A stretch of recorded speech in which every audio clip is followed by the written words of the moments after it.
Amigos, bienvenidos a una nueva transmisión más a este su canal Pregonero Informa, servidor Irvin Rodríguez, transmitiéndoles desde el día de hoy. Nos seguimos encontrando en este martes 28 de enero del 2025. Si nos estás viendo por primera vez, muchísimas gracias por tu tiempo y por tu espacio. Solamente pido tu apoyo con la suscripción para que cada día podamos ser más en esta gran familia pregonera. Amigos, vámonos de lleno a la información porque simplemente el día de ayer, tras esta resolución del Tribunal Electoral del Poder Judicial de la Federación, encendió simplemente el tintero político, puesto que simplemente ya mandaron al arajo al Comité de Evaluación del Poder Judicial, que como sabemos simplemente estaban estorbando, puesto que no querían realizar sus funciones. Todo esto derivado, como sabemos, de este amparo que había emitido el juez Santa María Chamú, y que vimos cómo salía a lloriquear y ya nada de eso sirvió.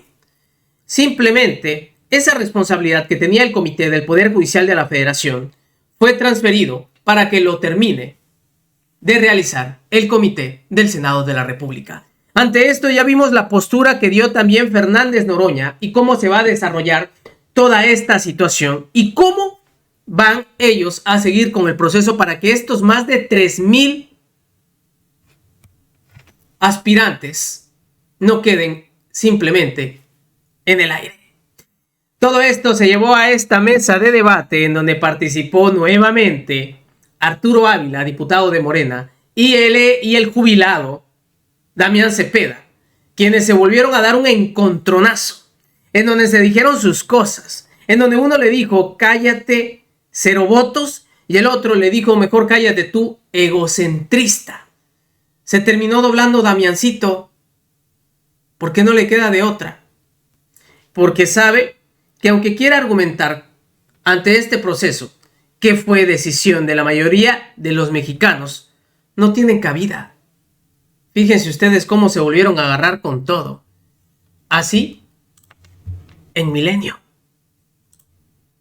¿Qué opinión tienes respecto a esta resolución que da el tribunal y que ahora entonces los aspirantes que iban por la vía del Poder Judicial ahora pasan a la vía del Senado de la República? Se hará esta insaculación, lo escuchábamos el presidente del Senado, que será el viernes, y bueno, ya escuchábamos el resto de la conversación. Mira, yo por mucho, la principal tragedia alrededor de la reforma del Poder Judicial no me parece ahorita como la están ejecutando, sino en sí mismo que exista, pues. O sea, yo sí simpatizo con la necesidad, y en eso estamos de acuerdo, en el diagnóstico de que el sistema de justicia tiene que ser mejorado en México.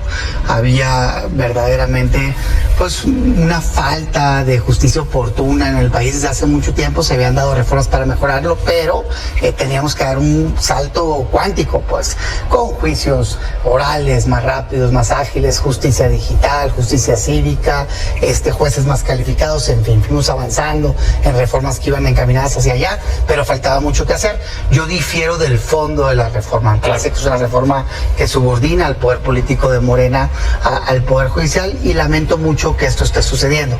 Dentro de esta implementación, creo que era el campo en donde si hubiera existido prudencia, apertura, a escuchar otros puntos de vista, se pudo haber mejorado estos retos de implementación que se veían venir, como estos procesos en donde pues realmente los comités de evaluación pues no han sido tal, y realmente han sido pues meramente requisitos los que se han estado revisando, de si cumples con lo que dice la Constitución, que los requisitos de la Constitución pues realmente son muy lamentables, muy mínimos. En lo personal yo creo que la gente que debe estar de jueces, de magistrados y ministros tienen que ser los más calificados en este país. No digo que así fuera en el pasado, digo que así quiero que sean en el presente y en el futuro, que es lo que debemos de haber avanzado.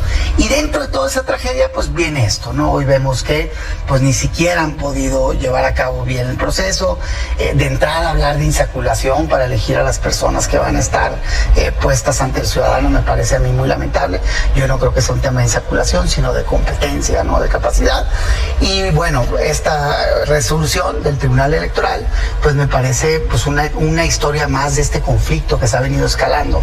Yo comparto que es un exceso, en mi opinión, que un juez de distrito en estas alturas quiera parar con un amparo el procedimiento. Eso lo comparto como abogado, pero también creo que marcadamente el tribunal está haciendo política. Ya vemos todas las decisiones 3-2, marcadamente por equipos que ya se ladearon con Morena, y creo que la Corte ha hecho mal, no desde ahora, sino desde el pasado. Lo hizo con otros temas. Yo fui crítico desde hace mucho. ¿Sí? Pero ahorita, en dejar pasar tanto tiempo, hombre. O sea, ya debieron de haber sacado una resolución que dijera quién tiene la razón. ¿A qué le atribuyes que se estén tardando tanto? Pues al conflicto que existe. Se ha roto todo ¿Político? Diálogo institucional. Creo que la Corte también ha dejado mucho que desear, y creo que todo el mundo debería ponerse al nivel.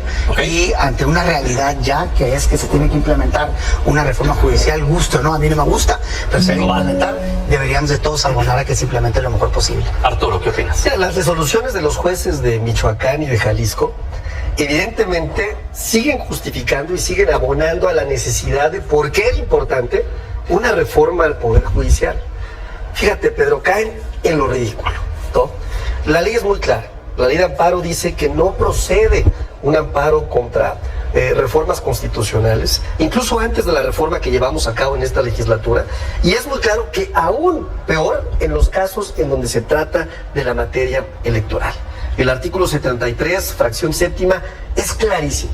Entonces, nuevamente volvemos a ver cómo los jueces que no tienen ninguna competencia en una materia específica que corresponde además a un tribunal especializado como el Tribunal Electoral, deciden meterse en un proceso, nuevamente violando la ley.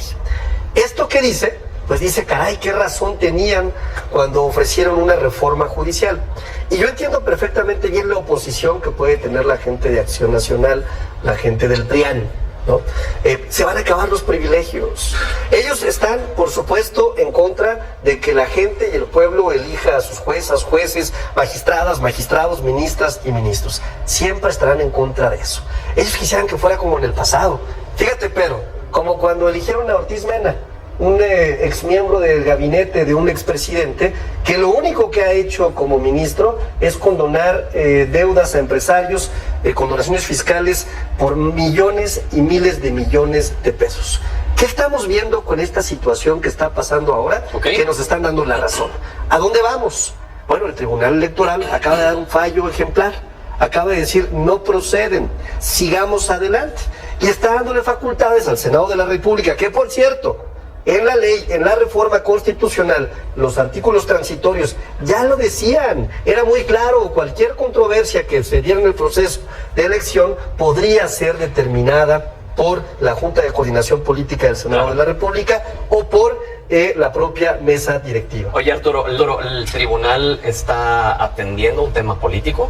No, yo creo que está atendiendo un tema de derechos. ¿No está motivada esa decisión por una influencia política? 3.805 aspirantes a los cuales se les estaban violando sus derechos políticos electorales. Es decir, ellos aspiraban a ser juezas, jueces, magistrados, ministros, y estaban en ese momento violentándoles los derechos. Por cierto, quiero aclarar algo porque Damián dice en estos programas y en estos debates, y mira, yo lo estimo y le tengo mucho aprecio, pero yo creo que no se vale decir verdades a medias, porque eso no ayuda en el debate. Él dice, es que no hay requisitos. No hay requisitos, un promedio mínimo de 8, en las áreas especializadas 9, 5 años de experiencia en materia judicial, y él se puede reír. 0. Pero yo no me río, yo no me río de la gente que está allá afuera tratando de entrar. Ojo, ¿sí o no? elaboración de ensayos, no, 5 años de experiencia en la práctica jurídica. Elaboración de ensayos sobre temas afines al puesto. Cartas de referencias de vecinos. Yo entiendo que si sale uno del PAN a pedir la carta de referencia del vecino, bueno, pues la avientan hasta una cubeta de agua fría. Simple y sencillamente no se va a dar. El examen al primer año del Tribunal de Disciplina, ¿y qué crees? Se reactiva, pero de una manera correcta, el servicio del Poder Judicial. Muy bien, Juan. Sí, bueno, esto que vimos del presidente... Sí, el presidente del Senado que, pues el Poder Judicial prácticamente lo que quiere es sabotear, deslegitimar el proceso, invalidarlo de todas formas con estas resoluciones, con el Comité de Evaluación acatar las mismas que desde antes venían haciéndolo. ¿Qué opinas sobre esto? No lo creo. O sea, a ver, uno puede estar de acuerdo o no con una resolución, pero si tienes una resolución dictada por autoridad competente, no te queda más que acatarla, pues. Entonces, el comité de evaluación tenía una suspensión de un juez de distrito diciéndole que se suspendía. ¿Qué es lo legal? Pues acatarlo en tanto se resuelve el asunto, el fondo. No puedes sentarte y decir, a esto sí le quiero hacer caso y a esto no, que es lo que ha venido haciendo Morena. Ese mismo caso te muestra el problema, pues, de lo que estamos metidos, de haber politizado por completo el Poder Judicial. Ahorita, aquí el compañero, cuando se le acaban los argumentos, cuando no tiene manera de defenderlo, que es insostenible. O sea, estar sacando bolitas para ver quién va a ir a una competencia, a mí no me parece serio, para determinar quién es juez, quién es magistrado, quién es ministro. Sinceramente lo digo. De hecho, también acepto, a mí no me parece que los jueces se deban de votar, porque a diferencia de los diputados y senadores, de los alcaldes, de los gobernadores y los presidentes de la República, o presidente en este caso, no son representantes de los ciudadanos, son impartidores de justicia que deben de dilucidar una disputa entre dos partes, simplemente impartiendo justicia y dándose la que más razón tiene.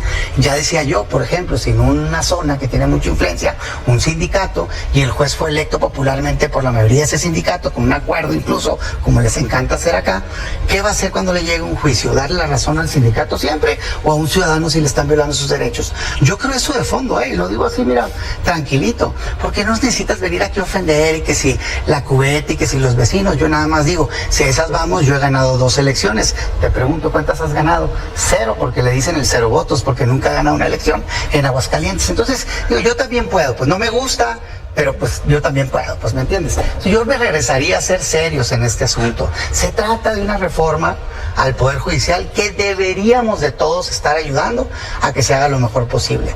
Hoy ya es una realidad, va a haber una elección. Yo lamento mucho que tú, ciudadano, que se te ha dicho una y otra vez que vas a elegir directamente a los jueces, magistrados y ministros, no vas a tener realmente la capacidad de poder conocer a fondo la trayectoria, las propuestas de cada uno de ellos, porque claro, no va a alcanzar el tiempo que le van a dar en el INE con tiempos oficiales, porque no pueden recibir financiamiento ni privado ni público. Eso sí, financiamiento legal es el que no pueden recibir. Sobres de dinero, como hemos visto videos, eso sí van a poder recibir. Entonces, carajo, hombre, vamos solucionando este conflicto. Ojalá y se logre un entendimiento. Y mi llamado concreto es Suprema Corte de Justicia de la Nación. Reúnanse de urgencia, como dice la Constitución, para casos urgentes y resuelvan este problema. Para que se haga el proceso, aunque no nos guste a algunos, que se haga lo mejor posible y de manera legal. Esa es mi postura. Arturo. El narcisismo y el egocentrismo de la gente del PAN llega a límites inconcebibles, ¿no? Fíjate, nosotros venimos a hablar del pueblo, de la gente. Damián viene a hablar del yo, del yo, del yo.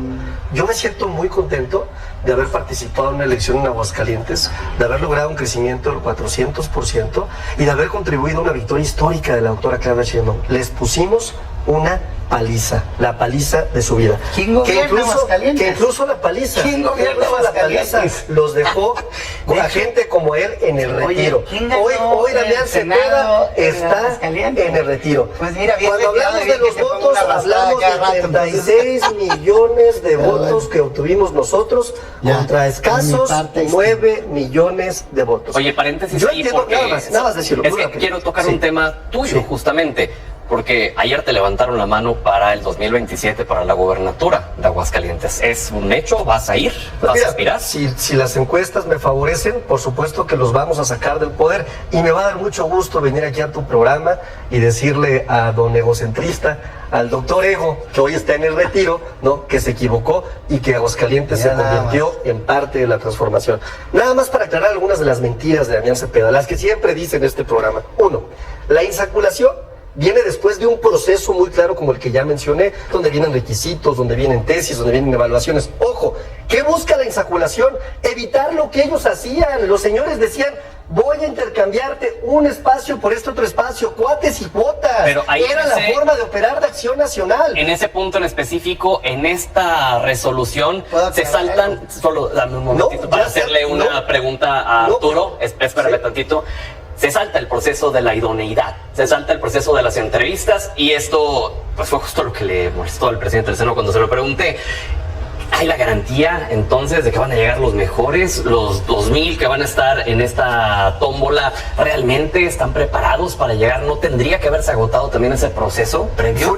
Fue una resolución del Tribunal Electoral y nosotros tenemos que ser respetuosos de los tribunales. Esa es la resolución, ¿no? Si hubiera resuelto el tribunal, oigan, que además se acrediten también los trámites. Me parece que lo hizo porque los tiempos ya son fatales. El 4 de febrero es la fecha límite para que los comités de evaluación realicen ya el proceso de insaculación política. Ya no hay más. Lo establece muy claro la Constitución. El 12 de febrero es la fecha límite para que el Senado de la República, Pedro, integre, revise y remita ya la integración de todos los candidatos al INE. El 3 de marzo inician las campañas. Fíjate qué belleza. No pueden estar equivocados 7 de cada 10 mexicanas y mexicanos que están de acuerdo con esta política. 1 de junio, el día de mi cumpleaños, se llevan a cabo las elecciones de las juezas, de los jueces, de las ministras, de los ministros, de los magistrados y magistradas. ¿Y qué crees? De eso que le da tanto miedo a Damián, que el pueblo elija. Le tienen terror al pueblo. Y finalmente, el 1 de septiembre, tendremos nuevos jueces tomando posesión y dejando atrás todo este pasado de corrupción que tanto querían ellos. Pues nuevamente, como ustedes pudieron escuchar, dejé pasar obviamente toda la entrevista. Se volvieron a dar con todo. Damián, en su postura de, pues, ya estaba doblado, pues es que se tiene que hacer, aunque no nos guste, y bla, bla, bla. Luego se empezó a encender la cosa, porque como siempre busca la manera de descalificar. Yo creo que la mayoría de los mexicanos sí quiere estas elecciones. Y tanto se ha polarizado, que yo creo que nuestro granito de arena va a ser el participar y callarle la boca a toda esta oposición, puesto que ellos aseguran que no va a tener ese poder de convocatoria, que nosotros no estamos capacitados. Porque así prácticamente es como lo quieren argumentar, ¿eh? Pues ese día les vamos a dar una lección. El 1 de junio, domingo 1 de junio de este año, vamos a volver a hacer historia. Amigos, nos vemos, que sigan pasando un excelente día. Servidor Irving Rodríguez, transmitiéndoles desde su canal. Recuerden, la información está ahí y depende de todos nosotros el pregonarla. Nos vemos en una siguiente emisión.